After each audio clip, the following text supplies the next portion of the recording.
these white folks in the Supreme Court who believe racism is okay, well, that's going to be real tough. Boy, the Supreme Court today give Latinos their wake-up call in a 6-3 decision. The Supreme Court reversed a lower court ruling that folks, this is actually it's unbelievable. It's unbelievable that race, ethnicity, and language can now be used as grounds for reasonable suspicion in immigration raids. That's right. It clears the way for ICE agents to conduct sweeping interrogation efforts in Los Angeles. The majority lifted a lower court restraining order that had blocked these raids. Yeah, Governor Gavin Newsom, this is the statement that he released after the Supreme Court decision. Trump's hand-picked Supreme Court majority just became the grand marshal for a parade of racial terror in Los Angeles. This isn't about enforcing immigration laws. It's about targeting Latinos and anyone who doesn't look or sound like Stephen Miller's idea of an American, including U.S. citizens and children, to deliberately harm California's families and small businesses. Trump's private police force now has a green light to come after your family, and every person is now a target. But we will continue fighting these abhorrent attacks on Californians. Ellie Mystal is the justice correspondent for The Nation. He wrote an article that dropped today that's called "The Supreme Court Just Gave the Okay to Racial Profiling." Ellie joins us right now. Ellie, how you doing? I'm terrible. This is one of the most racist decisions the Supreme Court has issued since Plessy v. Ferguson, and I can't express enough how disgusting it is and how, again, definitionally racist the Supreme Court was today. Well, absolutely. And the thing that's insane to me, what's totally insane to me, is they're saying, oh, yeah.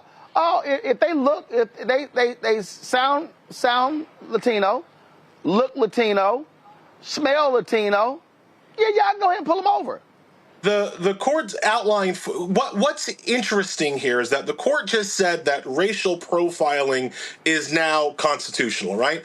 And what's interesting here is that the government never tried to hide it, right? Like the government often, when they do horribly racist things, they're trying to say like, oh, actually, we're not being this racist because of that. Actually, it's not as bad as it looks. This time, the government was straight up, no. We are racially profiling Latinos in Los Angeles. They outlined 4 different factors, Roland, for why ICE is allowed to stop anybody, round anybody up, legal or illegal. They outlined 4 factors. One was, does the person look Latino? Not even is Latino. Do they just look Latino, right? 2, do they speak English with a Spanish accent, or do they speak Spanish? Right? So if you now look Latino and you speak Spanish, you can be rounded up by ICE. 3 and 4 were what kind of job the person is doing, or again, appears to be doing, and where the person happens to be when ICE picks them up, right? So if you're a Latino person walking out of a Home Depot, guess what? You can be rounded up whether you were there for work or whether you were there to pick up a doorknob for your house, right? It is, again, definitionally racist. The government admitted to this level of racism, saying that you can round people up just because they look Latino and speak Spanish, and the Supreme Court was like, yeah, that's fine. 6-3, Brett Kavanaugh with the concurring opinion here. And what's wild, and I saw our friend Jamel Hill make this point, Roland, this is the same Supreme Court that says you cannot look at race when it comes to college admissions, right? So you can't look at race when it comes to whether or not you're allowed to go to college, but you can look at race when it comes to whether or not you have to go to jail or get deported from the country, right? It is absolutely insane to me. The other thing here that Kavanaugh did that I find so, I'm trying to find the nice word to it. It's the whitest thing possible, right? Is how Brett Kavanaugh described what it is to be stopped by ICE. He said it was a usually very brief, polite, and prompt conversation where if you're a legal person, if you're a legal immigrant or legally a U.S. citizen or just happen to be born here, where you're allowed to walk free after simply proving to ICE's satisfaction that you're a citizen, right? And of course, from Brett Kavanaugh's white-ass perspective, I'm sure that's what he thinks. But I bet, Roland, I bet Brett Kavanaugh would react differently if the question was, hey, Brett, there have been a lot of rapes in this area, so we're just rounding up all the white guys to see if they committed any of these rapes. Hey, Brett, do you have a calendar perhaps that you could show that proves that you didn't commit any of these rapes? I bet Brett Kavanaugh would feel a lot differently if that's what the government was doing instead of simply racially profiling Latino Americans. And of course, you've got the resident Negro, Clarence Thomas, agree with it. Alito, John Roberts, Amy Coney Barrett, Sam Alito. And I mean, yeah, they've co-signed racism. They now here's the thing. All right, is this have a narrow? Is this narrow? I mean, basically, they've just said stop and frisk is now perfectly constitutional. I'm telling you, these folks are going to use this against black people. Oh, they're going to use it against everybody. Anybody who thinks that this is going to stay in the Latino community is just, first, you lack empathy, and second, you're just fooling yourselves.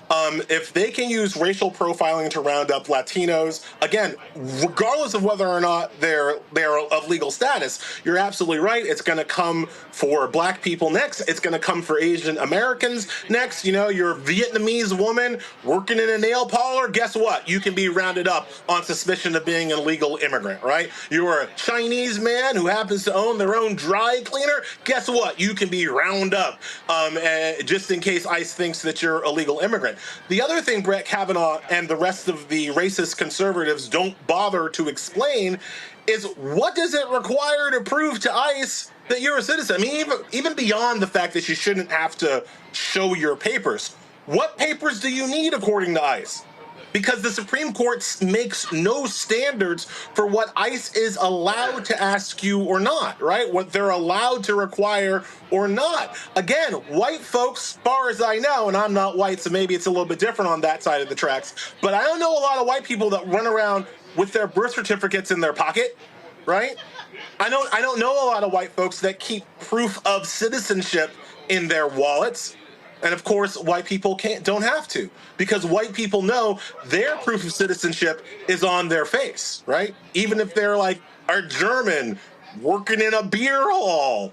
Oh, nobody's going to question them. They are clearly allowed to be here because of the color of their skin. Everybody else apparently needs to carry around papers that ICE can demand to be shown in the back of one of their trucks whenever they want. That is the upshot of this Supreme Court ruling. Brett Kavanaugh specifically addresses the fact that in many of these cases, the people who are round up, again, legal or illegal, are being brutalized. And he says, yeah, I don't have to concern myself with that. That's not an issue for this case. If they're being brutalized, there are other federal courts that you can go to allege police brutality, not mentioning the fact that Brett Kavanaugh has been a consistent vote to deny people access to the courthouse in cases of police and official federal brutality. Oh, he doesn't mention any of that. He just says he doesn't have to care about police brutality because that's going to be some other case. It is, I called it online, the most racist decision this court has made since Plessy v. Ferguson, because it is the straight-up application of a double standard based on the color of your skin in this country. If you are brown and on a train or on a bus, the government can snatch you off of that train and make you show your papers. If you're white, they can't. That's racism. I tell you what, if you're coming here for the FIFA World Cup, no way in hell I would come to the United States or even the Olympics. Well, I mean, look, if you're coming to cheer on the Germans, why not, right? If you're coming to cheer on Wales, I'm sure you're good, right? And I'm sure if you're coming to cheer on Argentina, you think you're going to be good. Because you think you're going to, because, you assume that white people have that card of, like, skin tone, okay, not okay. If you're Argentinian, I'm sure you feel like you're going to be on the right side of okay. But if you're Brazilian, can you be sure, right? If you're Ecuadorian, can you be sure that you're going to be on the right side of it? Don't dare try to come here cheer on Team Mexico in the World Cup.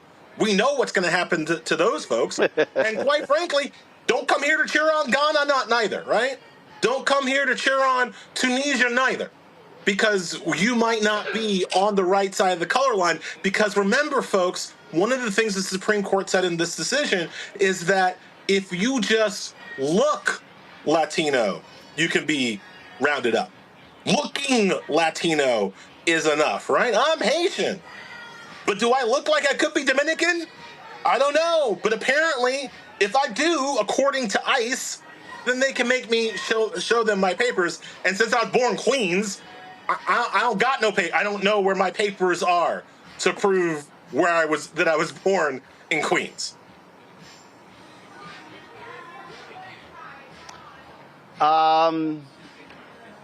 White folks whining. This is the America that we're living in. That's what this boils down to, Ellie. And listen, my book is called White Fear for a reason. These people, they want a white nation. They, over the weekend, Elon Musk is posting a bunch of tweets talking about the white fertility rates. And it's, but no one cares about this. And I was like, well, take your ass back to South Africa. And so that's the whole deal. So this is, you see it right here. White people are a rapidly diminishing minority of global population. All of this is tied, Ellie. All of these rulings are tied. They do not want to lose being the majority race. That's what this is all about. This is whiteness at play. It is my book, White Fear, How the Browning of America is Making White Folks Lose Their Minds. And today, the white Supreme Court, including that white black man, Clarence Thomas, they lost their minds with this racist ruling. And the thing is, they've already lost it. They've already lost their dominant status. They've already lost their majority status. If everybody else could just come together. And so, like, the only shred of hope that I can take from today's ridiculous day is that I would hope that other Latinos of goodwill and good conscience could perhaps rise up together with black people, with Asian people, with Native American people. Because if we all hang together, the GOP can't win. If we all hang together, the white supremacists can't win, right? There are enough of us plus a few good-meaning whites that if we stick together and come together, these racists will lose. But we have to all come together, because if we keep doing this, the divide and conquer strategy, which has always been the white man strategy, you can go back to how they colonize most of the rest of the world. The divide and conquer strategy has always been the white man's greatest strategy. And if we could just take that away from them, they would lose. Ellie Mystal with The Nation. Folks, y'all check out his piece by going to thenation.com. Ellie, we appreciate it. Thanks a lot. Thanks so much for your time. Christopher, I want to start with you. I mean, I appreciate it. Christopher, I'll start with you. This is whiteness at play. I mean, this ruling, how more racist can you get to say, oh, yeah, if they look, sound, smell, act Latino, y'all can stop them. Go right ahead. Well, we know that this isn't the first time. In fact, I was actually surprised. I was like, wow, well, black people have been racially profiled since we've been over in this country. So now we just have de jure racism. They just wanted to put it in writing. Maybe it's more convenient for them that way. I don't know. But they've always done this. Now they just want to make it legally of saying, well, you can't sue us over this anymore. Or, hey, guys, guess what? This country really is not free for immigrants or anyone else that does not look white. We want to make sure that you know that, and we are putting it in the books to let you know that we consider you a threat, and we will go and stop and talk to you. That Constitution that we wrote, we didn't write it for you. In fact, they explicitly say they didn't write this Constitution for us. They are going back to originalism, not originalism of the ideals of justice, the originalism of racism. And they're going to continuously do that. Y'all, we are 1,229 days until the Trump presidency is over. Okay? 1,229 days. He has not even been done with a quarter of his presidency. There is so much more that's going to come down the pipeline. Am I surprised about this? No, because again, this has happened to black people. Now it's happening to Hispanics. Next, like was said before, it's going to happen to Asians. It's going to happen to literally everyone. And you know why? Well, there's a reason why he's deploying the National Guard in major minority cities, because that's where the minorities are. Because the Army and the National Guard need to practice rounding up people. 1,229 days. If you think this man is going to go easily or peacefully, he's not. And he's making sure that he exercises this power now. So, and he's using the Supreme Court to make this happen. This is a war. He changed the Department of Defense to a Department of War for a reason. This is a time that we all have to wake up and say, look, if there's going to be a war for our democracy, we have to fight to maintain it. Otherwise, this type of de jure racism, this is just one. Okay, there's going to be plenty more that happens in the future. The question is, are we going to show up to vote to stop it? Are we going to make sure our communities are immune from it? And are we going to fight back? AD, it's called a Latino wake-up call. That's what this is. Yes, it is. And I think that this should also be a call to us to understand that, like, when injustice is codified by law, that we are duty bound to resist, organize and resist. And so I think that that's where we are now. And I wish that I could say that I was surprised by any of this, but of course I'm not. But the kind of fighting that has to happen at this point, of course, it's reacting to this particular ruling, but I think that folks also need to start thinking about being proactive with regard to all of the things that we can kind of, the tea leaves that we can read that let us know what is coming in the next 1,000 and something days.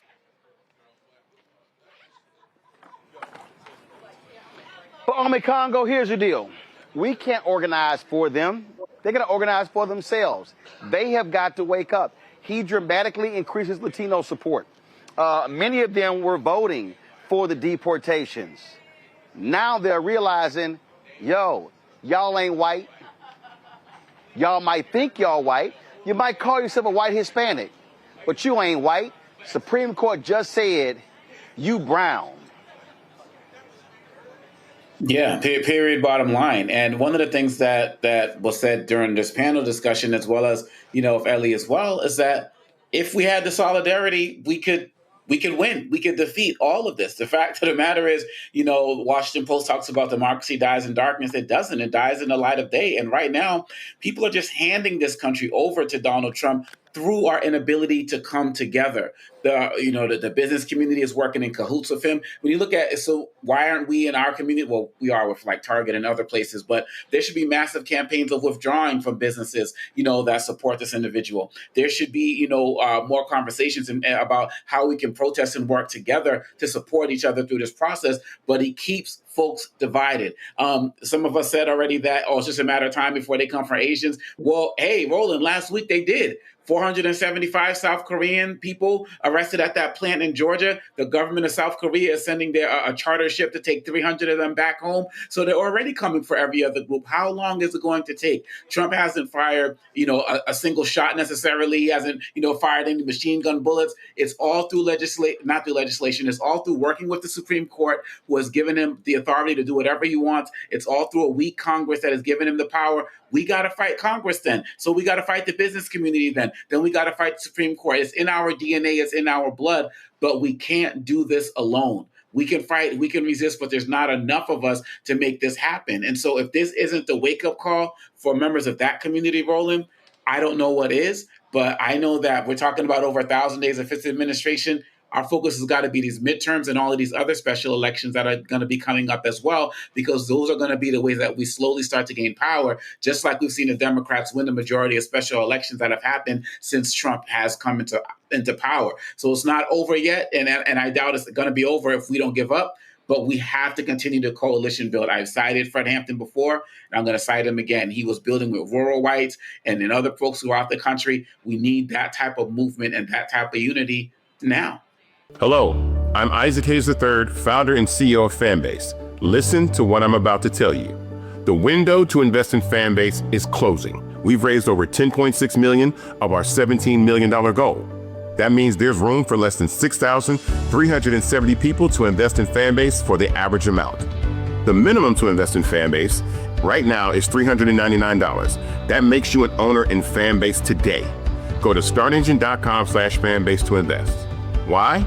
Because current social apps have taken advantage of users for far too long, with content suppression, shadow banning, harmful racist content, and no real tools for monetization and equity. Fanbase has over 1.4 million users and counting, allowing anyone to reach all their following and monetize their content from day one. Social media is the new TV, and whoever owns the apps that distribute that content have the opportunity to own potential billion-dollar companies. While big platforms with uncertain futures are failing to serve their users, Fanbase is stepping up to fill the gap. Don't wait until it's too late. Invest now, invest for yourself and your future. Go to startengine.com/fanbase and own the next generation of social media.